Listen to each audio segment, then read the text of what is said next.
بسم اللہ الرحمن الرحیم۔ السلام علیکم دوستو، جب ہمارا جسم الگ ہے اور روح الگ، تو پھر جسم کے کمزور ہونے سے روح کیوں نکل جاتی ہے؟ روح تو اللہ کے حکم سے ہے، تو پھر نیک روح اور بدروح کا کیا ماجرا ہے؟ جب اللہ ہی نیک روح پیدا کرتا ہے تو پھر جزا یا انعام کیسا؟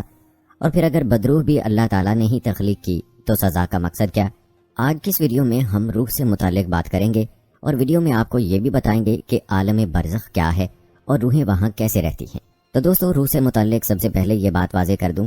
کہ جب یہود و نصارہ رسول اللہ صلی اللہ علیہ وآلہ وسلم سے بار بار روح سے متعلق سوال کرتے تھے، تو اللہ پاک نے قرآن مجید میں ارشاد فرمایا کہ اے نبی صلی اللہ علیہ وآلہ وسلم، آپ کہہ دیجئے کہ روح میرے رب کا امر یعنی حکم ہے۔ تمہیں یعنی انسان کو اسرار کائنات کے بارے میں جو حکم دیا گیا ہے وہ بہت تھوڑا ہے۔ امام غزالی کی دلیل یہ ہے کہ روح ان بھیدوں میں سے ہے جس کو ظاہر کرنا جائز نہیں، لیکن ان کی کتاب کے اختتام میں موت پر ایک الگ باب کے طور پر امام غزالی تحریر کرتے ہیں اور قبر کے عنوان پر کہتے ہیں کہ شاید تمہارے ذہن میں آئے کہ ہم نے کہیں کافروں کی قبریں کھلی دیکھی ہیں، ہمیں تو سانپ بچھو یا کوئی عذاب ہوتا نظر نہیں آیا، کیسے عذاب قبر پر یقین کریں؟ تو اس پر امام غزالی 3 ممکنہ وجوہات بیان کرتے ہیں۔ پہلی جو زیادہ قابل فہم نظر آتی ہے کہ در حقیقت کافر کی قبر میں سانپ اور بچھو تو ہوتے ہیں، وہ کاٹتے ہیں لیکن نظر نہیں آتے، یہ وہ واقعات ہیں جو دیکھے نہیں جا سکتے۔ دوسری وجہ یہ ہے کہ اس کو خواب کے انداز میں دیکھا گیا ہے، جس طرح انسان کو خواب میں نظر آتا ہے کہ اسے کوئی چیز کاٹتی ہے تو اسے اس کی وجہ سے درد محسوس ہوتا ہے اور انسان روتا بھی ہے، لیکن بستر پر آرام سے سویا پڑا ہوتا ہے۔ اسی طرح قبر کا عذاب ہوگا جو مردے کو محسوس ہوتا رہے گا لیکن دوسروں کو نظر نہیں آئے گا۔ تیسرا امکان یہ بیان کرتے ہیں کہ مرنے کے بعد انسان کو جو روحانی تکالیف ہوں گی ان کو سانپ یا بچھو کے کاٹنے سے تشبیہ دی جا سکتی ہے۔ قرآن مجید روح کے بارے میں مزید بیان کرتا ہے، وہ اللہ ہی ہے جو موت کے وقت روحیں قبض کرتا ہے، اور جو ابھی نہیں مرا ہے اس کی روح نیند میں قبض کر لیتا ہے، پھر جس پر وہ موت کا فیصلہ نافذ کرتا ہے اسے روک لیتا ہے اور دوسروں کی روحیں ایک وقت مقرر کے لیے واپس بھیج دیتا ہے۔ اس آیت پر غور فرمائیں تو پتہ چلتا ہے کہ روح کو وصول کیا جاتا ہے، ایک کو روک لیا جاتا ہے، اسے چھوڑ دیا جاتا ہے اور بھیجا جاتا ہے۔ اس آیت سے واضح ہوتا ہے کہ روح کا اظہاری جسم کے علاوہ بھی ایک جسم ہے اور ایک الگ مستقل وجود بھی ہے روح کا۔ پھر اللہ فرماتے ہیں کہ کاش تم ان ظالم مشرک لوگوں کو اس وقت دیکھو جب موت کی سختیوں میں مبتلا ہو اور فرشتے ان کی طرف عذاب کے لیے ہاتھ بڑھا رہے ہیں کہ نکالو اپنی جانیں، آج تم کو ذلت کے عذاب کی سزا دی جائے گی، اس لیے کہ تم خدا پر جھوٹ بولا کرتے تھے اور اس کی آیتوں کی سرکشی کیا کرتے تھے، اور جیسا کہ ہم نے تم کو پہلی دفعہ پیدا کیا تھا آج اکیلے اکیلے ہمارے پاس آئے۔ اس آیت میں روح سے متعلق 4 باتیں بالکل واضح ہوتی ہیں۔ ایک یہ کہ فرشتے روح کو پکڑنے کے لیے ہاتھ پھیلاتے ہیں، دوسری یہ کہ روح کے نکالنے اور نکلنے کی وضاحت ہے،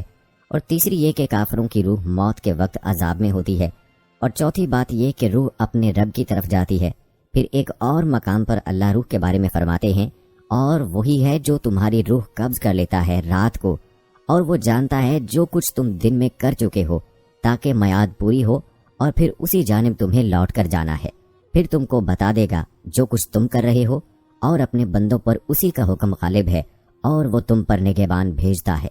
یہاں تک کہ جب تم میں سے کسی کو موت آتی ہے تو ہمارے فرشتے اس کی روح طلب کر لیتے ہیں اور وہ کوتاہی نہیں کرتے۔ اور ہاں، اس بات کو بھی واضح کر دوں کہ انسان کی موت سے لے کر قیامت تک اٹھنے کا وقفہ برزخ کہلاتا ہے،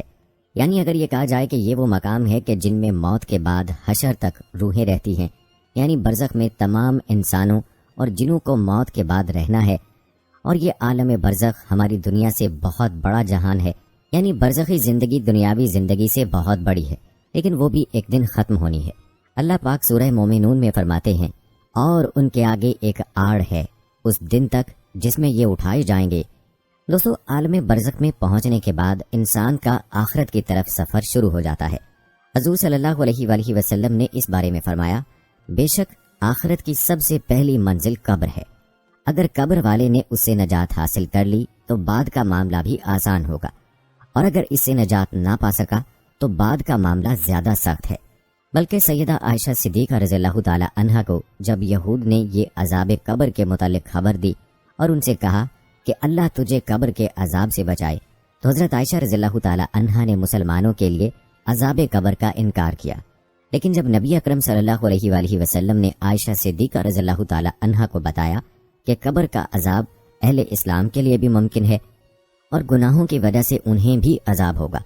تو سیدہ عائشہ صدیقہ رضی اللہ تعالی عنہا نے نبی اکرم صلی اللہ علیہ وآلہ وسلم کے فرمان کو تسلیم کر لیا۔ یہ واقعہ احادیث کی بہت سی کتب میں مفصل اور مختصر بیان ہوا ہے، جس کی تفصیل کچھ اس طرح ہے کہ ام المومنین سیدہ عائشہ صدیقہ رضی اللہ تعالی عنہا کو پہلی مرتبہ ایک یہودی عورت نے عذاب قبر کے متعلق بتایا، لیکن انہوں نے اس کی تصدیق نہ کی۔ نبی اکرم صلی اللہ علیہ وآلہ وسلم نے بھی یہود کو جھوٹا قرار دیا۔ بعد میں آپ صلی اللہ علیہ وآلہ وسلم پر وحی بھیجی گئی اور آپ صلی اللہ علیہ وآلہ وسلم کو عذاب قبر کے بارے میں بتایا گیا۔ اسی دن سورج کو گرہن لگ گیا اور آپ صلی اللہ علیہ وآلہ وسلم کے بیٹے سیدنا ابراہیم رضی اللہ تعالی عنہ کا انتقال بھی ہو گیا۔ لہٰذا آپ صلی اللہ علیہ وآلہ وسلم نے اسی دن سورج گرہن کی نماز صلاۃ الکسوف پڑھائی اور پھر خطبہ دیا، اور اس خطبے میں صحابہ کرام رضوان اللہ اجمعین کو عذاب قبر کی تفصیلات سے آگاہ کیا۔ پھر نبی کریم صلی اللہ علیہ وآلہ وسلم ہر نماز کے بعد برابر عذاب قبر سے پناہ مانگنے لگے، اور صحابہ کرام کو بھی اس سلسلے کی دعا سکھائی اور انہیں حکم دیا کہ وہ بھی ہر نماز کے آخر میں عذاب قبر سے پناہ مانگا کریں۔ بلکہ معراج کا واقعہ نبی کریم صلی اللہ علیہ وآلہ وسلم کی مکی زندگی میں پیش آ چکا تھا، اور معراج میں آپ صلی اللہ علیہ وآلہ وسلم کو نافرمان انسانوں کو عذاب دیے جانے کے کچھ مشاہدات بھی کرائے گئے تھے۔ نبی کریم صلی اللہ علیہ وآلہ وسلم عذاب جہنم اور عذاب قبر دونوں سے پناہ مانگا کرتے تھے، اور اس طرح آپ صلی اللہ علیہ وآلہ وسلم نے واضح فرما دیا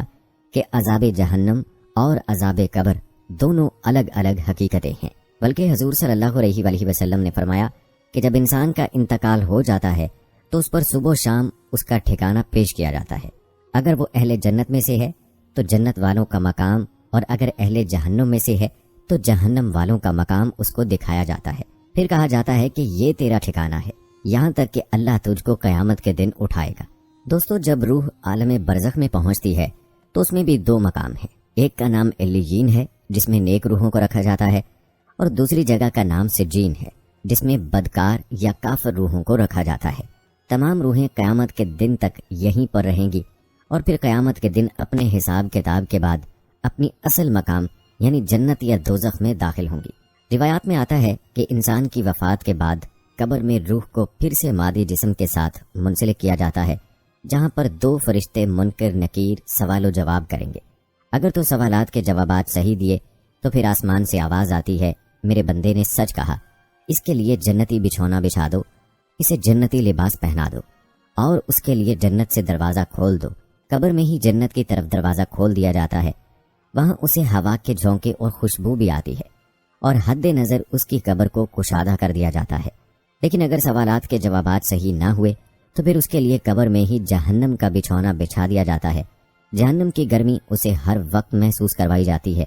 اور اس کی قبر اتنی تنگ ہو جاتی ہے کہ پسلیاں آپس میں دھنس جاتی ہیں۔ اسی طرح اگر اعمال کے حساب سے نیک روح ہے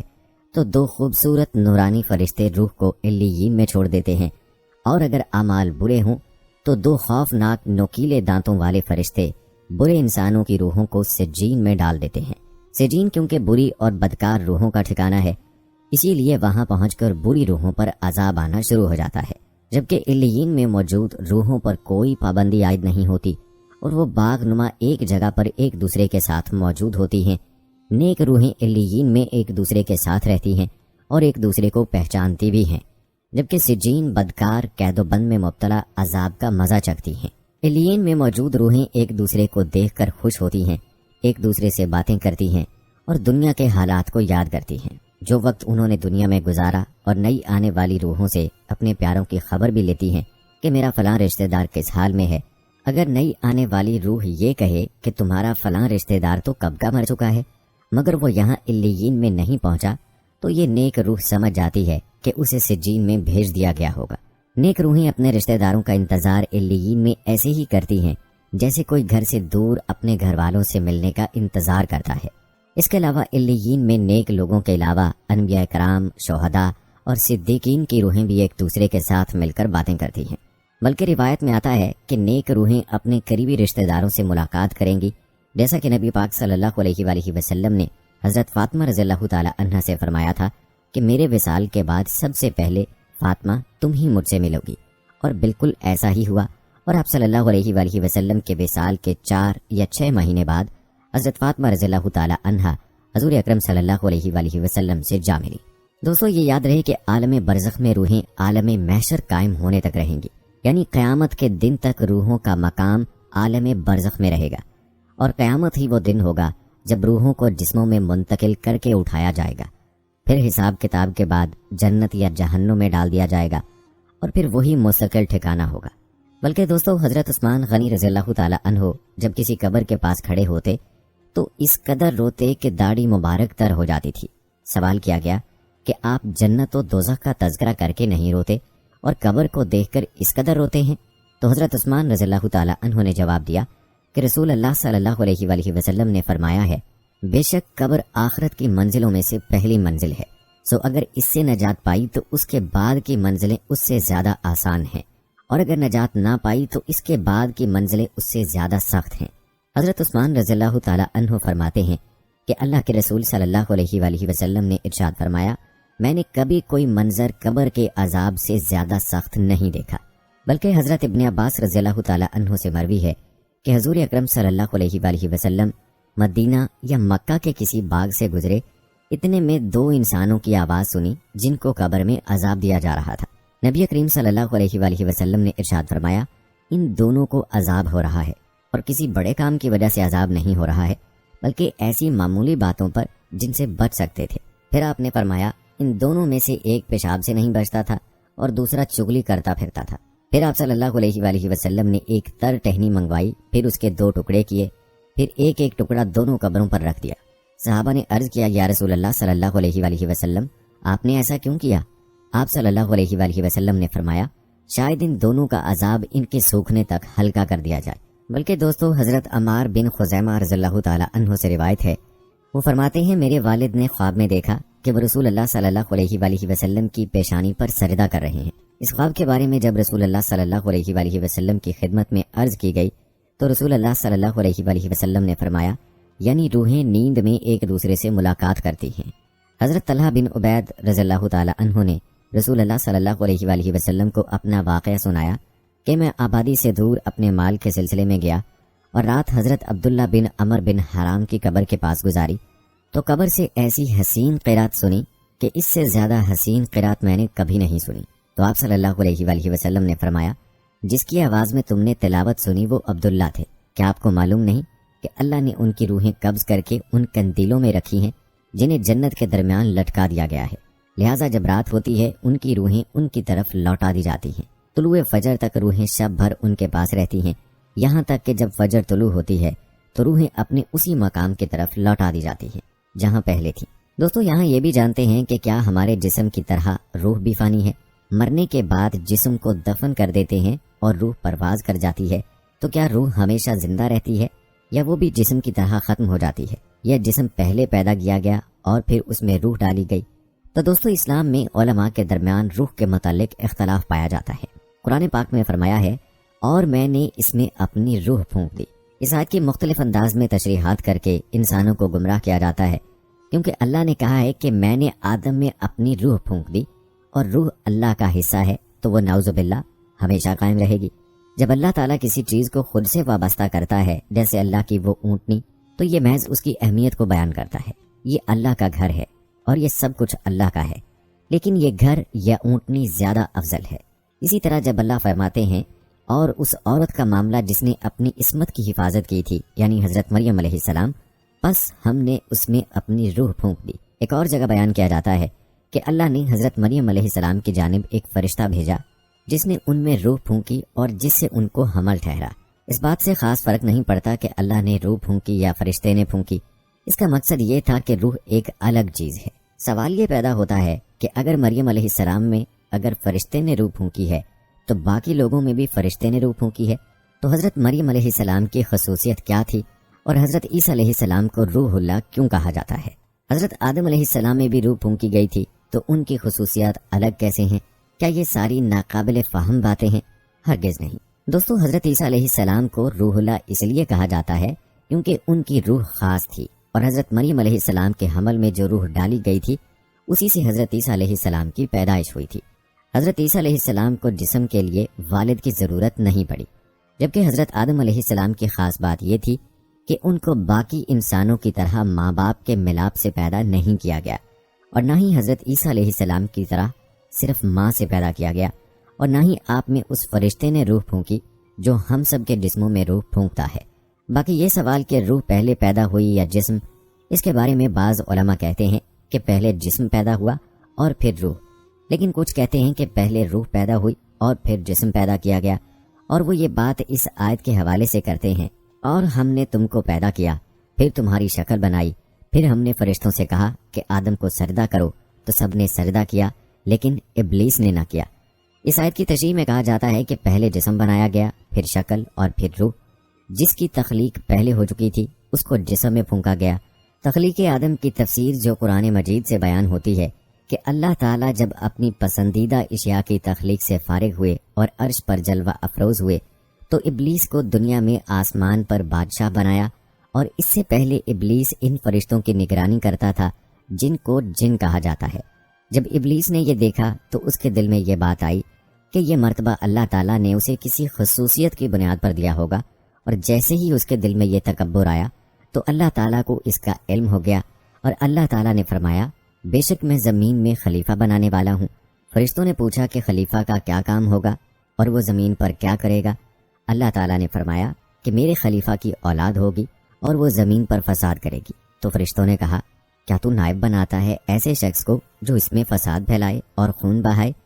اللہ نے فرمایا میں وہ جانتا ہوں جو تم نہیں جانتے۔ پھر اللہ تعالیٰ نے جبرائیل علیہ السلام کو بھیجا کہ زمین سے کچھ مٹی لے کر آؤ۔ جب حضرت جبرائیل علیہ السلام مٹی لینے آئے تو زمین نے کہا میں پناہ مانگتی ہوں جس مقصد کے لیے آپ مٹی لینے آئے ہیں۔ پھر اللہ تعالیٰ نے حضرت میکائیل علیہ السلام کو بھیجا، زمین نے پھر پناہ مانگی۔ پھر اللہ تعالیٰ نے موت کے فرشتے کو بھیجا جنہوں نے زمین کی التجا نظر انداز کرتے ہوئے مختلف جگہوں سے سرخ، سیاہ، سفید اور دیگر رنگوں کی مٹی اکٹھی کی، اور اسی لیے حضرت آدم علیہ السلام کی اولاد کے رنگ مختلف ہیں۔ مٹی لے کر جب فرشتہ اللہ کے پاس پہنچا تو اللہ نے فرمایا میں بنانے والا ہوں انسان مٹی سے، تو جب میں اس کو درست کر لوں اور اس میں روح پھونک دوں تو تم گر پڑنا اس کے آگے سجدے میں۔ اللہ تعالیٰ نے حضرت آدم علیہ السلام کو اپنے ہاتھ سے بنایا تاکہ ابلیس اپنی بڑائی نہ جتائے، اور اگر جتائے تو اللہ کہیں کیا تو اس سے بڑائی جتاتا ہے جسے میں نے اپنے ہاتھ سے بنایا؟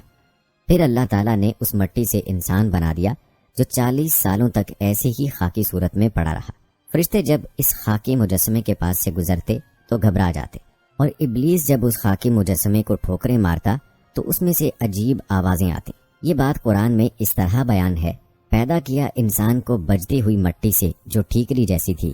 پھر اللہ نے اس میں 40 سال بعد روح پھونکی۔ جب روح پھونکی گئی تو اس انسان نے چھینک ماری جس پر فرشتوں نے اسے کہا کہو الحمدللہ۔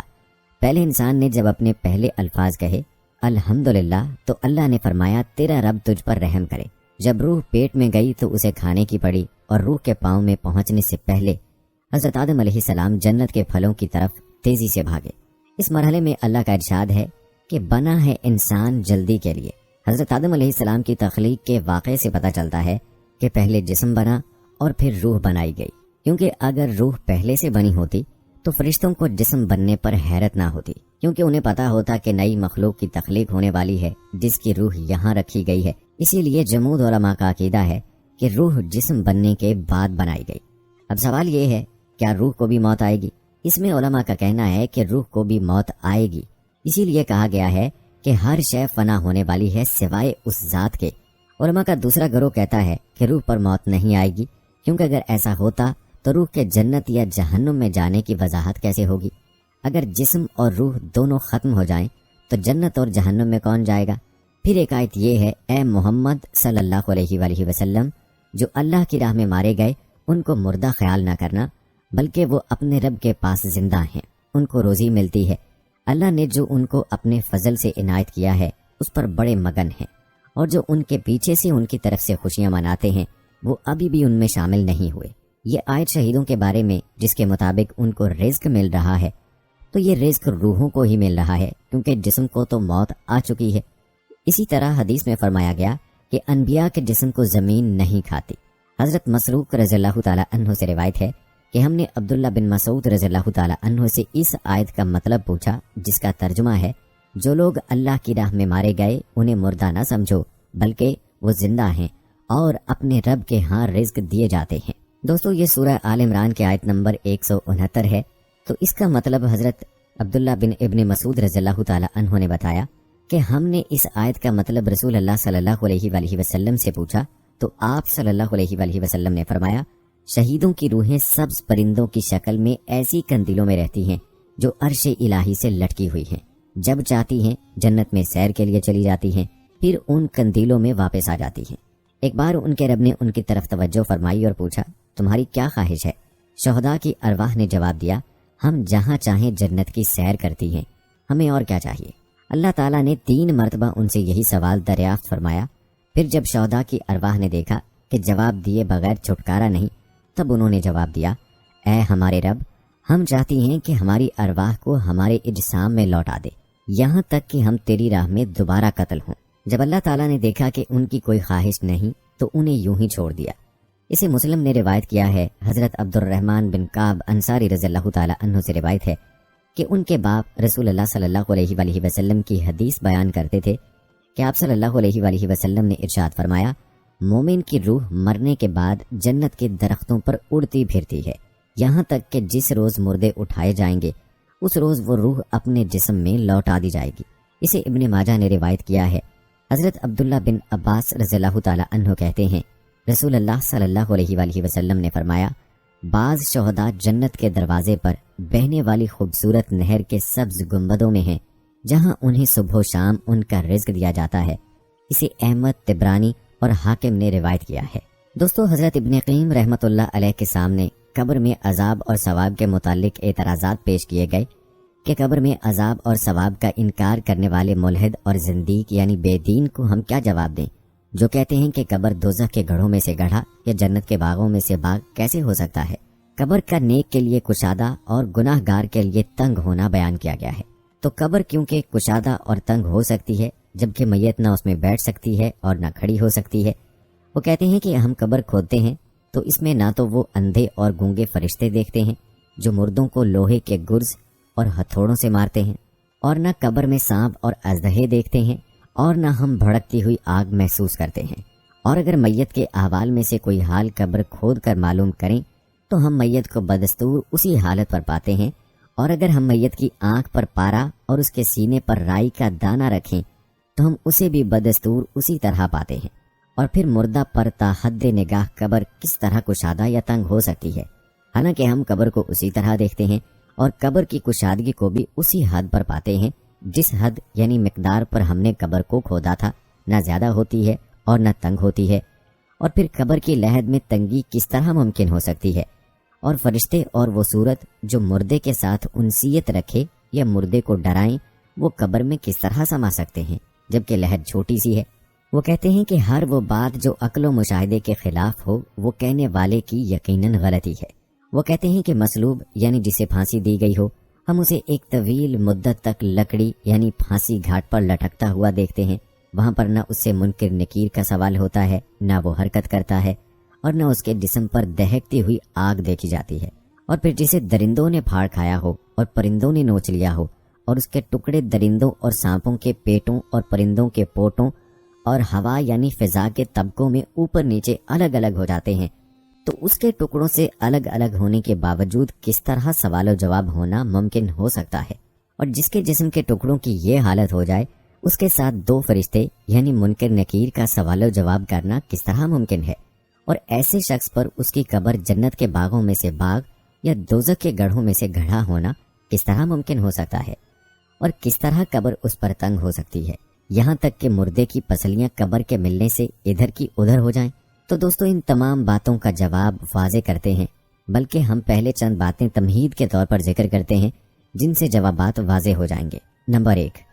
انبیاء کرام نے ایسی کوئی بات نہیں بتائی جسے عقل محال سمجھے اور وہ اس کے محال ہونے پر قطعی حکم لگا سکیں، بلکہ انبیاء کی طرف سے خبر دینا 2 قسم کی ہوتی ہے۔ ایک تو وہ جس پر عقل اور فطرت گواہی دے، دوسری وہ جن کو صرف عقل دریافت نہ کر سکیں، مثلا غیب کی باتیں جو انبیاء نے عالم برزخ، قیامت اور عذاب کے متعلق تفصیل سے بیان فرمائی ہیں جو اور لوگوں کو معلوم نہیں ہو سکتی۔ اور باقی ہر حال میں انبیاء کی خبریں عقل سلیم کی روح سے محال نہیں ہوتی، اور اگر وہ بظاہر عقلی طور پر محال ہوں لیکن صحیح سند سے اس کی نسبت آیت یا صحیح حدیث ہونا بھی ثابت ہو تو اس موقع پر دوسرے شرعی قواعد کے مطابق تعویل واجب ہوگی۔ پس قبر کے واقعات دوسری قسم کی خبر ہے جو عقلی طور پر تو محال نہیں، مگر وہاں تک عقل کی خود رسائی نہیں، وہ وہی کی محتاج ہے۔ باقی جو شخص اسے محال سمجھتا ہے وہ محض اس شخص کا ایک خیال اور وہم ہے جسے وہ اپنے ذوم میں معقول سمجھ رہا ہے، حالانکہ وہ حقیقت میں اس کے ذوم یا فہم کے خلاف ہے اور اس کی عقل و علم کی حد اس سے پہلے ختم ہو چکی ہے۔ دوسری بات یہ کہ نبی کریم صلی اللہ علیہ وآلہ وسلم کی مراد کو افراط و تفریط یعنی زیادتی اور کمی کے بغیر سمجھا جائے، اور آپ صلی اللہ علیہ وآلہ وسلم کے کلام سے وہ مراد نہ سمجھی جائے جس کا آپ نے ارادہ نہ کیا ہو۔ جو شخص آپ صلی اللہ علیہ وآلہ وسلم کی مراد و مطلوب سے ہٹ کر دوسری طرف پھر گیا اور اس کے قرار واقعی معنی سمجھنے میں غفلت اور کوتاہی کی تو وہ سیدھی راہ سے بھٹک جائے گا، اور خدا اور رسول کے کلام میں لوگوں کی غلط فہمیاں واقع ہونے سے اسلام میں بہت سے گمراہ اور بدعتی فرقے پیدا ہو گئے ہیں۔ مثلا جو انسان کو ہر کام کرنے پر خود بخود قدرت والا مانتے ہیں، ملحد، بے دین، خارجی، معتزلہ، عقل پرست، خدا کا جسم وغیرہ ماننے والے، رافضی، یہاں تک کہ دین اسلام اکثر ایسے ہی لوگوں کے ہاتھ میں ہو گیا ہے جو غلط فہمی سے کچھ کا کچھ سمجھ رہے ہیں، اور جو کچھ خدا تعالیٰ اور رسول اللہ صلی اللہ علیہ وآلہ وسلم کی مراد تھی اور جو کچھ صحابہ کرام رضوان اللہ اجمعین نے سمجھا تھا وہ اکثر لوگوں نے چھوڑ دیا ہے، اس کی طرف بہت کم توجہ کرتے ہیں۔ تیسری بات یہ ہے کہ اللہ نے انسان کے لیے 3 مقام ٹھہرائے ہیں، نمبر 1 دنیا، نمبر 2 برزخ اور نمبر 3 آخرت، اور ہر ایک مقام کے لیے علیحدہ علیحدہ کچھ احکام ٹھہرائے ہیں جو اسی کے ساتھ مخصوص ہیں، اور انسان کو بدن یعنی جسم اور نفس یعنی روح سے مرکب کیا، اور دنیا کے احکام جسم پر ٹھہرائے اور روح کو بدن کے تابع کیا، اس لیے شرعی احکام ان حرکات سے مرکب کیے جو زبان اور جسم سے ظاہر ہوتے ہیں، اگرچہ دل میں کچھ اور باتیں چھپی ہوئی ہیں، اور اللہ تعالیٰ نے برزخ کے احکام روح پر ٹھہرائے اور جسموں کو روح کے تابع کیا۔ سو جیسا کہ روح دنیا کے احکام میں بدن کے تابع ہو کر بدن کے دردناک ہونے سے دردناک ہوتی ہے اور بدن کے لذت پانے سے لذت پاتی ہے، قبر یعنی عالم برزخ میں جسم دکھ اور سکھ میں روح کے تابع ہو جاتا ہے،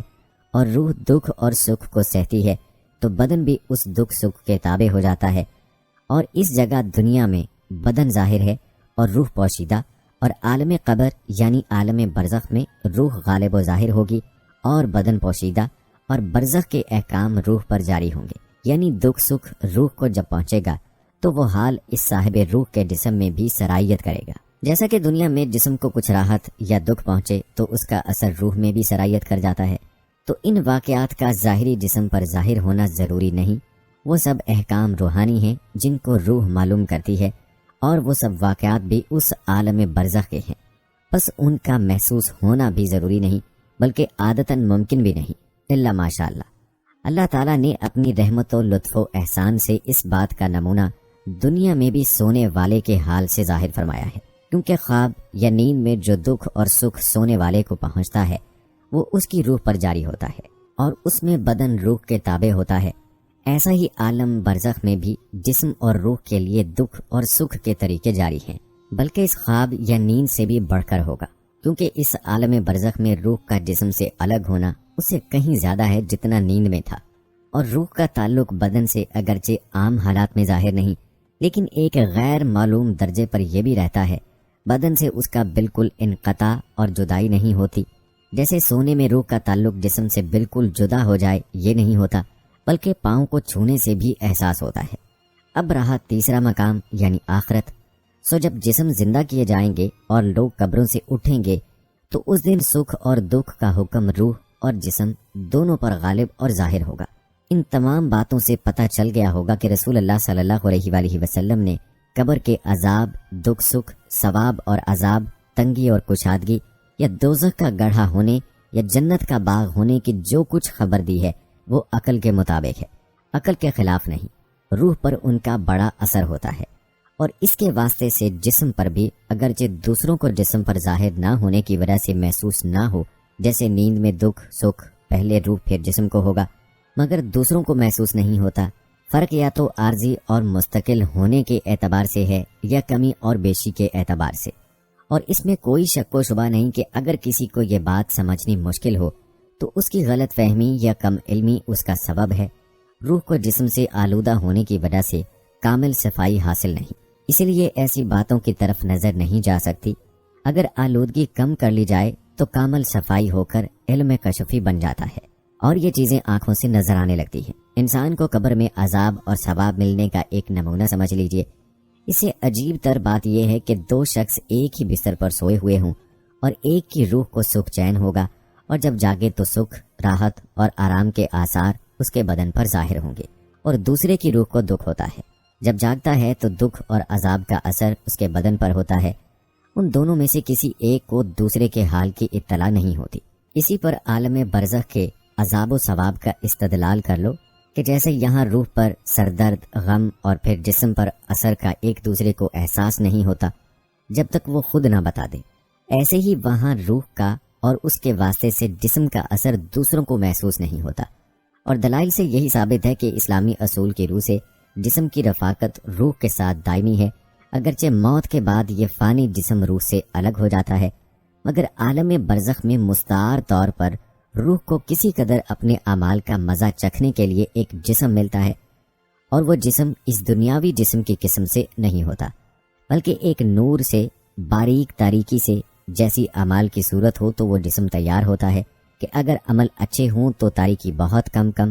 اور اگر عمل برے ہوں تو زیادہ اور دھوئیں سے ہو جائے گا۔ اگر اس عالم برزخ میں انسان کی عملی حالتیں جسم کا کام دیتی ہیں، اور اگرچہ یہ راز ایک باریک راز ہے مگر غیر معقول نہیں ہے، کامل انسان اسی دنیاوی زندگی میں اپنے کثیف ظاہری جسم کے علاوہ ایک نورانی وجود پاتا ہے، اور عالم مکاشفات تک میں اس کی بہت سی مثالیں ہیں جن کو عالم مکاشفات میں سے کچھ حصہ ملا ہے۔ وہ اس قسم کے جسم کو جو کہ اعمال سے تیار ہوتا ہے تعجب اور بعید سمجھنے کی نگاہ سے نہیں دیکھتے۔ غرض یہ جسم جو اعمال کی کیفیت سے بنتا ہے یہی عالم برزخ میں نیک و بد کی جزا کا محل ہو جاتا ہے۔ اصحاب مکاشفہ کو عین بیداری میں مردوں سے ملاقات ہوتی ہے، اور وہ فاسقوں اور گمراہی اختیار کرنے والوں کا جسم ایسا سیاہ دیکھتے ہیں کہ گویا وہ دھوئیں سے بنایا گیا ہے۔ اللہ تعالیٰ نے آخرت کے امور کو عمل کے مکلفوں کو عقل کے ذریعے دریافت یا معلوم کرنے سے پردہ اور پوشیدہ رکھا ہے، اور یہ بات اللہ تعالیٰ کی حکمت کے کامل ہونے پر دلالت کرتی ہے تاکہ مومن غیب پر ایمان لانے کی وجہ سے منکروں سے ممتاز ہو جائے۔ چنانچہ فرشتے مرنے کے قریب ہو جانے والے آدمی پر اترتے ہیں اور اس کے نزدیک آ کر بیٹھتے ہیں، اور وہ آدمی ان فرشتوں کو دیکھتا ہے اور اس کے پاس وہ باتیں کرتے ہیں، اور فرشتوں کے پاس اس کے لیے جنت میں سے کفن اور خوشبو یا دوزخ سے بدبو ہوتی ہے،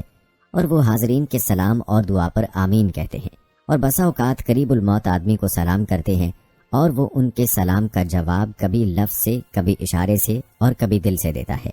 اور بسا اوقات بعض مرنے کے قریب ہو جانے والے آدمی خوش آمدید کہتے ہیں، اور مردے کے سوا حاضرین میں سے ان فرشتوں کو بھی کوئی نہیں دیکھتا۔ اس بارے میں بے شمار احادیث ہیں۔ آخرت کے بارے میں یہ پہلا معاملہ ہے جو اس دنیا میں ہمارے درمیان واقع ہوتا ہے، اور اس دنیا میں واقع ہونے کے باوجود ہمیں دکھلائی نہیں دیتا، حالانکہ یہ سب کچھ اسی دنیا میں واقع ہوتا ہے۔ پھر فرشتہ روح کی طرف اپنا ہاتھ بڑھا کر اس کو قبض کر لیتا ہے اور روح سے بات چیت کرتا ہے، اور حاضرین نہ فرشتے کو دیکھتے ہیں نہ اس کی آواز سنتے ہیں۔ پھر روح نکلتی ہے اور اس کا نور سورج کی شعاؤں کی طرح اور اس کی خوشبو مشک سے زیادہ ہوتی ہے، اور حاضرین ان سب میں کسی کو بھی نہیں دیکھتے اور نہ خوشبو کو سونگھ سکتے ہیں۔ پھر وہ فرشتہ روح کو لے کر ملائکہ کے گروہ میں جا ملتا ہے، اور حاضرین یعنی لوگ اس کو نہیں دیکھ سکتے۔ پھر روح ایک خاص اعتبار سے کہ اسے جسم کے ساتھ پہلے سے زیادہ تعلق ہو جاتا ہے، واپس آ کر مردے کا نہلانا اور اس کا اٹھانا دیکھتی ہے، اور کہتی ہے مجھے آگے لے چلو، مجھے آگے لے چلو، یا کہتی ہے مجھے کہاں لیے جاتے ہو، مجھے کہاں لیے جاتے ہو، اور لوگ اس کی کوئی بات بھی نہیں سن سکتے۔ اسی طرح جب مردے کو لحد میں رکھا جاتا ہے اور اس کی قبر پر مٹی ڈالی جاتی ہے تو مٹی فرشتوں کو مردے کے پاس جانے سے نہیں روک سکتی، بلکہ اگر پتھر بھی کندہ کیا جائے اور مردے کو اس میں رکھ کر اس پتھر کو چونا، سیمنٹ وغیرہ سے بند کر دیا جائے تو بھی مردے کے پاس فرشتے کے پہنچنے سے یہ باتیں رکاوٹ نہیں بن سکتی، کیونکہ موٹے غلیظ جسم کی چیزیں جیسے مٹی، پتھر وغیرہ لطیف روحوں کو ان کے اندر ہو کر ادھر سے ادھر جانے میں رکاوٹ نہیں ڈال سکتے، جیسے کہ سخت گرمی، سردی ان میں ادھر سے ادھر کو نکل جاتی ہے، بلکہ ان کثیف غلیظ جسموں سے تو جن بھی گزر جاتے ہیں۔ اللہ تعالیٰ نے پتھر اور مٹی کو فرشتوں کے لیے ایسا کیا ہے جیسے فضا پرندوں کے لیے، جس میں وہ پرندے اڑتے پھرتے ہیں، اور قبر کی کشادگی اصل روح کے لیے ہوتی ہے، اور بدن کو روح کے تابع ہو کر کشادگی مل جاتی ہے، ورنہ جسم تو بہت تھوڑی جگہ میں سمایا ہوا ہوتا ہے۔ اسی طرح قبر کا مردے کے لیے گھٹنا حق ہے، مردے کی پسلیاں ادھر کی ادھر چلی جاتی ہیں، اس میں کچھ شک نہیں، اور اس بات کو عقل رد نہیں کر سکتی۔ باقی یہ بات کہ اگر کوئی شخص مردے کی قبر کھود کر اسے دیکھے تو اس کی پسلیاں بدستور پہلی حالت میں ہوتی ہیں، ادھر کی ادھر دکھائی نہیں دیتی، سو اللہ تعالیٰ کو کوئی بات اس سے نہیں روک سکتی کہ یہ سب روحانی طور پر واقع ہوتا ہو اور حواس اسے محسوس نہ کریں۔ تو قبر کے ہولناک عذاب سے کیسے بچیں؟ اس حوالے سے طبرانی شریف کی حدیث میں اس کی تھوڑی سی تفصیل موجود ہے۔ قبر انسان کو اسی زبان حال سے مخاطب کر کے کہتی ہے، اے انسان، تو نے اس وقت کیوں یاد نہیں رکھا جب تو اتراتے ہوئے بڑے فخر سے، بڑے غرور سے، کبر اور نخوت سے میری پشت پر چلا کرتا تھا؟ تو نے اپنی زندگی میں محسوس کیا اور تجھے بتلایا بھی گیا تھا کہ میں تنہائی، وحشت اور کیڑوں کا گھر ہوں۔ یہ جانتے ہوئے تو نے یہاں آنا ہے تو میرے لیے کون سا عمل تیار کر کے آیا ہے جو آج اس تنہائی اور وحشت کو تیرے لیے جائے سکون، کیڑوں کی بجائے تیری عزت اور مہمانی میں بدل دے۔ ایک اور حدیث جو شعب الایمان میں بہقی نے روایت کی ہے، نبی اکرم صلی اللہ علیہ وآلہ وسلم کا فرمان ہے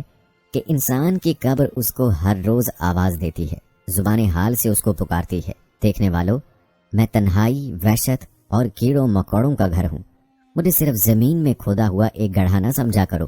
میں جہنم کا گڑھا ہوں یا جنت کی کیاری ہوں۔ تمہارے اعمال اور تمہارا عقیدہ تمہارے لیے مجھے جہنم کا گڑھا بنائے گا یا جنت کی کیاری میں تبدیل کرے گا۔ حدیث کے مطابق مومن سے قبر زبان حال سے کہتی ہے کہ مجھے بتلایا گیا تھا کہ یہ مومن تمہارے اندر آنے والا ہے۔ جب سے مجھے یہ پتا چلا ہے کہ یہ مومن میرے اندر آنے والا ہے، میں اس وقت سے محبت کے ساتھ تمہارا انتظار کر رہی تھی تاکہ تمہیں آرام پہنچاؤں۔ جبکہ اس کے برعکس کافر سے یہ کہتی ہے، جب تو میری پشت پر بدعملی کرتا تھا، میری سطح پر برے عقیدے اور برے عمل کے ساتھ چلتا پھرتا تھا، اس وقت سے میرے اندر تیرا بغض اور دشمنی موجود ہے، تو میرے پاس آ گیا ہے، اب میں تجھ سے وہ سلوک کروں گی جس کے لیے اللہ تعالیٰ نے مجھے تجھ پر مسلط کیا ہے۔ پھر قبر اس کو دباتی ہے حتیٰ کہ اس کی پسلیاں ادھر سے ادھر اور ادھر سے ادھر نکل جاتی ہیں، اور یہ خیال مت کرو کہ یہ صرف کافر کے لیے ہے۔ طبقات ابن سعد اور حدیث کی دوسری کتابوں میں یہ روایت موجود ہے۔ نبی اکرم صلی اللہ علیہ وآلہ وسلم نے حضرت سعد بن معاذ رضی اللہ تعالی عنہ جیسے جلیل القدر صحابی کی وفات کے بعد ان کے بارے میں فرمایا، سعد نیک آدمی اور اچھے عقیدے کا مالک تھا۔ نبی اکرم صلی اللہ علیہ وآلہ وسلم کا یہ صحابی پیشاب کے چھینٹوں سے پرہیز نہیں کرتا تھا۔ انہوں نے جسم اور کپڑے تھوڑا بہت پیشاب سے آلودہ ہونے کی صورت و حالت میں کچھ نمازیں ادا کی تھیں۔ پیشاب کے چھینٹوں سے پرہیز نہ کرنے کے صلے میں آپ صلی اللہ علیہ وآلہ وسلم نے فرمایا کہ سعد کو بھی ایک دفعہ اس کی قبر نے دبایا تھا، اس کی پسلیوں کو جھنجھوڑا تھا، اس لیے کہ وہ پیشاب کے چھینٹوں سے پرہیز نہیں کرتا تھا۔ اور ساتھ ہی آپ صلی اللہ علیہ وآلہ وسلم نے فرمایا کہ اگر کوئی قبر کے جھٹکے سے بچ سکتا ہوتا تو سعد بن معاذ ضرور بچ جاتا۔ اس سے معلوم ہوا کہ اگر مومن اور اچھے عقیدے کا مالک بھی بدعمل ہے تو جس طرح اللہ تعالیٰ آخرت میں اس کو بدعملی کی سزا دے سکتا ہے یا دے گا، اسی طرح عالم برزخ اور قبر کے عالم میں بھی سزا مل سکتی ہے۔ مسند احمد میں عالم برزخ اور عالم قبر کے سلسلے میں ایک روایت ہے کہ قبر کے اندر کافر پر تکلیف دینے والے سانپ مسلط کیے جاتے ہیں، اور مومن کے لیے ارشاد فرمایا اس پر جنت کی کھڑکیاں کھولی جاتی ہیں، اور کہا جاتا ہے کہ ابھی وہ جنت میں گیا نہیں ہے، نشاط و سرور اور راحت دینے کے لیے اس کو دکھایا جاتا ہے۔ جنت میں تیرا ٹھکانہ یہ ہے کیونکہ تو نے اپنی زندگی اللہ اور اس کے رسول کی اطاعت میں بسر کی تھی، اور ساتھ ہی اسے دور سے جہنم کا نظارہ کرایا جاتا ہے اور کہا جاتا ہے اگر تو اللہ اور اس کے رسول کی اطاعت نہ کرتا، تیرا عقیدہ اور عمل اچھا نہ ہوتا، تو پھر تیرا ٹھکانہ یہ تھا۔ یہ تیری مسرت، فرحت اور خوشی کے لیے کیا جاتا ہے کہ تو اسے بچ گیا ہے اور یہ مل گیا ہے۔ اسی طرح کافر اور بدکار کو بھی دونوں چیزیں دکھائی جاتی ہیں۔ حدیث میں بھی کہا گیا ہے کہ آگ میں داخل نہیں کیا جاتا بلکہ آگ پیش کی جاتی ہے، اس کو بھی دکھایا جاتا ہے کہ اگر تو نیک اور اچھے عقیدے کا مالک ہوتا تو یہ جنت تجھ کو ملنا تھی۔ اب تو نے اچھے عمل اور عقیدے سے زندگی بسر نہیں کی، لہٰذا تیری منزل اور تیرا آخری ٹھکانہ جہنم ہے جس میں تجھے ڈالا جائے گا۔ اس مشکل وقت میں انسان کے کام آنے والی چیز عقیدے کے بعد اس کا عمل ہے۔ واقعی میں ایک اور روایت کہ جب آدمی فوت ہوتا ہے تو اس کے وارث کہتے ہیں یہ کیا چھوڑ کر گیا ہے؟ ان کی نظر اس پر ہوتی ہے جو وہ چھوڑ کر جا رہا ہے، اور ملائکہ آپس میں کہتے ہیں اس نے کیا بھیجا ہے؟ انہیں اسے کوئی غرض نہیں کہ وہ بہت بڑا مکان، کوٹھی اور محل چھوڑ کر جا رہا ہے، بڑی کامیاب یا منصب اور عہدوں پر فائز اولاد چھوڑ کر جا رہا ہے، بہت بڑا بینک بیلنس اور دولت چھوڑ کر جا رہا ہے۔ ان چیزوں سے ان کو غرض ہے جو پیچھے رہ گئے ہیں، وہ ان چیزوں کو دیکھتے ہیں۔ اب عمل کس طرح کام آتا ہے اس کی تفصیل کچھ اس طرح ہے۔ عذاب قبر کے فرشتے نیک انسان کے پاؤں کی طرف سے آتے ہیں، وہ پاؤں جو نماز میں قیام کرتے تھے، جو اسے مسجد اور نیکی کی طرف لے کر جاتے تھے، تو نیک قدم ان کو روک لیتے ہیں، عذاب کو نہیں آنے دیتے۔ ہاتھوں کی طرف سے آتے ہیں، نیک انسان کو عذاب تو نہیں ہوگا، لیکن اسے یہ بتانے اور ہمیں یہ سبق سکھانے کے لیے کہ انسان کا نیک عمل کس طرح عذاب کو روکتا ہے، حدیث نے اس کی منظر کشی کی ہے۔ بالفرض اگر پاؤں کی طرف سے عذاب آتا ہے تو نیکی کی طرف جانے والے نیک قدم اس کو روکتے ہیں، ہاتھوں کی طرف سے آتا ہے تو نیک اور اچھے ہاتھ جس سے وہ خیرات کرتا تھا، جس سے وہ وضو کرتا تھا، جس سے وہ نیکیاں کرتا تھا، آنے والے عذاب کو روک لیتے ہیں۔ سامنے کی طرف سے آتا ہے تو وہ منہ اور زبان جس سے وہ ذکر الہی کرتا تھا، جس سے تلاوت کیا کرتا تھا، جس سے نیکی کی باتیں کرتا تھا، آنے والے عذاب کو روک لیتا ہے۔ گویا بتلایا گیا کہ نیکی عذاب اور بندے کے درمیان حائل ہو کر اسے روک لیتی ہے۔ اسی طرح تلاوت قرآن عذاب کو روک لیتی ہے۔ نیکیوں اور تلاوت قرآن کے ساتھ ساتھ بالخصوص قرآن پاک کی 2 صورتوں کے بارے میں اللہ کے نبی صلی اللہ علیہ وآلہ وسلم نے فرمایا کہ یہ عذاب قبر کو روکنے کے لیے اکثیر کا کام دیتی ہیں۔ عشاء کے بعد روزانہ ان کی تلاوت کرنی چاہیے۔ ایک 29ویں پارے کی پہلی 30 آیات والی سورہ ملک اور دوسری 21ویں پارے کی سورہ سجدہ ہے۔ یہ جن کو یاد ہیں یا جو یاد کر سکتے ہیں ان کو یاد کرنی چاہیے، ورنہ سورہ ملک ضرور یاد کرنی چاہیے، اور جن کو یاد نہیں ہے یا جن کے لیے یاد کرنا مشکل ہے ان کو قرآن مجید میں سے دیکھ کر عشاء کے بعد تلاوت کرنی چاہیے۔ قبر کے عذاب اور ثواب کے بارے میں آج سے نہیں مدت سے لوگ شکوک و شبہات پیدا کرتے ہیں اور ان کا شکار بھی ہیں۔ ایک بات تو کہی ہی جاتی ہے جس کا میں نے شروع میں تذکرہ کیا کہ جناب عذاب قبر یا ثواب قبر قرآن سے ثابت کریں۔ میں اس کے بارے میں مختصر طور پر دہراتا ہوں کہ اس کی بنیاد قرآن کے اندر ہی ہے، جس طرح باقی مسائل نماز، حج اور زکوٰۃ کی ہے۔ یہ بات اچھی طرح ذہن نشین کر لیں کہ کوئی بھی مسئلہ مثلا عذاب قبر ہے، نماز ہے، روزہ ہے، روزے کے بارے میں قرآن مجید نے بار بار نہیں کہا، نماز اور زکوٰۃ کے بارے میں تو ہے، لیکن حج کی طرح روزے کو فرض کرنے والے رکوع میں بھی بنیادی ایک آیت کریمہ ہے۔ ایک آیت ہے جس نے روزے فرض کیے ہیں، لیکن وہ پورے مہینے کے روزے، ساری زندگی کے لیے روزے فرض ہوئے۔ اگر ایک آیت حج اور روزہ فرض کر سکتی ہے تو آیت، حالانکہ آیات زیادہ ہیں لیکن ایک بنیادی آیت عذاب قبر کو ثابت کر سکتی ہے۔ دوسری بات مشاہدے کی ہے کہ اگر پرانی قبر کو کھودا جائے یا وہ کسی طرح کھل جائے تو اس میں خاک اور ہڈیوں کے سوا اور کچھ نہیں ہوتا۔ زیادہ سے زیادہ انسان کے جسم کے ذرات ہوتے ہیں۔ وہ عذاب، ثواب، راحت یا تکلیف کو کس طرح محسوس کرتے ہیں؟ یا یہ کہ قبر کھولی جائے تو اس میں کوئی کھڑکی نظر نہیں آتی کہ یہ جنت کی طرف کھلتی ہے یا جہنم کی طرف، ہمیں تو نظر نہیں آتی۔ یہ بھی غلط فہمی ہے۔ یہ بات سمجھ لیں کہ جو چیز عالم برزخ اور عالم آخرت کے ساتھ تعلق رکھتی ہے،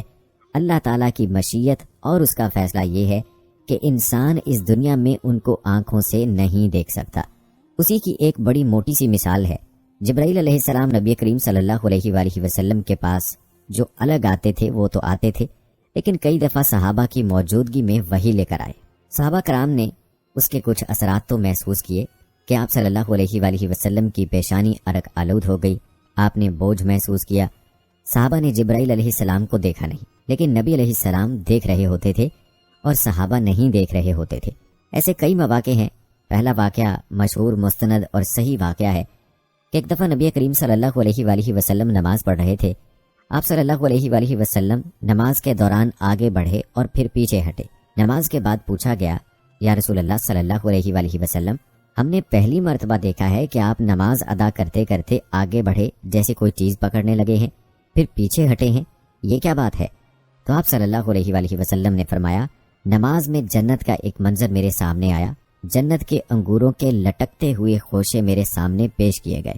یہ اتنا حقیقی منظر تھا کہ میں بے اختیار یہ خیال لے کر آگے بڑھا کہ میں کوئی خوشہ توڑ لوں اور نماز کے بعد اپنے صحابہ کو کھلاؤں، لیکن جو ہی آگے بڑھا تو یکا یک وہ منظر بدل گیا اور پھر جہنم کا ایک منظر سامنے آیا اور وہ منظر بھی اتنا حقیقی تھا کہ میں بے اختیار پیچھے ہٹا کہ اس کی کوئی لپٹ مجھے اپنی لپیٹ میں نہ لے لے۔ اور یہ دونوں چیزیں جنت کے میوے اور جہنم کی آگ کے شعلے نبی کریم صلی اللہ علیہ وآلہ وسلم نے عیاں اپنی آنکھوں سے دیکھے، لیکن جتنے صحابہ پیچھے موجود تھے ان میں سے کسی ایک نے بھی نہیں دیکھے تھے۔ یہ دونوں مثالیں یہ ثابت کرنے کے لیے کافی ہیں کہ دوسرے جہاں کے واقعات، مناظر اور چیزیں اس طرح نظر نہیں آتی۔ حدیث پاک میں بھی کہا گیا ہے کہ اگر عذاب قبر کے مناظر، وہ چیخیں اور آوازیں جو عذاب کے نتیجے میں پیدا ہوتی ہیں، اگر دنیا والے وہ مناظر دیکھ لیں یا ان آوازوں کو سن لیں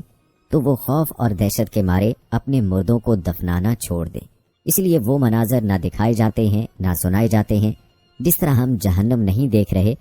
اس دنیا میں جنت کوئی نہیں دیکھ سکتا، لیکن ان کی خبر صادق المصدوق پیغمبر صلی اللہ علیہ وآلہ وسلم نے دی ہے، خواہ وہ خبر قرآن مجید میں ہے یا صحیح حدیث میں، اس کو ماننا اور تسلیم کرنا مومن کا کام ہے۔ شاہ ولی اللہ رحمۃ اللہ علیہ عام انسان تجربے اور عام انسانی زندگی سے مثال دیتے ہوئے لکھتے ہیں کہ اگر تمہاری عقل 100% عذاب قبر کو سمجھنے سے قاصر ہے تو پھر کم از کم اتنا ہی سمجھو کہ جس طرح انسان دیکھتا خواب ہے لیکن اس کے اثرات فزیکلی محسوس کرتا ہے، اسی طرح قبر میں اس کو نقشے دکھائے جاتے ہیں، اور وہ نقشے حقیقی ہوتے ہیں، کیونکہ قرآن مجید نے کہا ہے یا حدیث نے کہا ہے کہ دوسری چیزیں پیش کی جاتی ہیں، لیکن انسان ان کے اثرات ذہنی، روحانی اور جسمانی طور پر محسوس کرتا ہے، اور وہ کس حد تک جسمانی، روحانی، ذہنی ہوتے ہیں یہ ہم نہیں جان سکتے، کیونکہ ہمارے پاس اس زندگی کے متعلق پورا علم ہی نہیں۔ جیسے قرآن مجید نے کہا ہے کہ شہداء زندہ ہیں، لیکن ساتھ ہی کہا کہ تم ان کی زندگی کا شعور نہیں رکھتے کہ اس کی کیفیت اور تفصیل کیا ہے۔ شہداء کی اپنی کیفیت ہے، لیکن عام مردہ بھی پورا مردہ نہیں ہوتا، اس کے بدن اور روح کا کنیکشن باقی رہتا ہے۔ جو جسم ہمارے سامنے موجود ہے اور جو روح اس کے اندر موجود ہے، سائنس اور فلسفے کی ترقی کے باوجود ان کا بھی پورا کنیکشن اور تعلق نہیں سمجھ سکے۔ قرآن مجید نے روح کے بارے میں خاص طور پر کہا، تمہیں روح کے بارے میں بڑا تھوڑا علم ہے۔ سائنسی ترقی ہونے کے باوجود آج بھی یہ بات درست ہے کہ تمہیں روح کے بارے میں زیادہ علم نہیں، اس لیے کہ اس کی پوری کیفیت نہ سمجھی جا سکتی ہے اور نہ ہی بیان کی جا سکتی ہے۔ لیکن صرف سمجھانے کے لیے شاہ صاحب کی یہ مثال ہے، اگر تم اور نہیں سمجھ سکتے تو کم از کم اتنا ہی سمجھ لو کہ جس طرح خواب میں آدمی محسوس کرتا ہے اور اس پر وارداتیں بھی گزرتی ہیں، اس کو قبر میں وہ مناظر حقیقی دکھائے جاتے ہیں، لیکن کسی حد تک جسم کے ساتھ یہ روحانی تعلق ضرور ہوتا ہے۔ معراج میں آپ صلی اللہ علیہ وآلہ وسلم کو نافرمان انسانوں کو عذاب دیے جانے کے کچھ مشاہدات بھی کرائے گئے تھے۔ جیسا کہ خواب میں آپ صلی اللہ علیہ وآلہ وسلم نے کچھ نافرمانوں کو مبتلا عذاب دیکھا تھا، ان واقعات کا تعلق عام عذاب سے ہے، خاص عذاب قبر سے نہیں۔ عام عذاب کا مطلب یہ ہے کہ یہ ارواح کے عذاب کے مشاہدات تھے، اور روح کے جہنم میں مبتلا عذاب ہونے کے مشاہدات آپ صلی اللہ علیہ وآلہ وسلم کو کرائے گئے، اور صلاۃ الکسوف کے دوران یہ مشاہدہ بھی کرایا گیا، جسے عمر بن لہی الخزائی کی روح کو عذاب جہنم ہوتے دکھایا گیا۔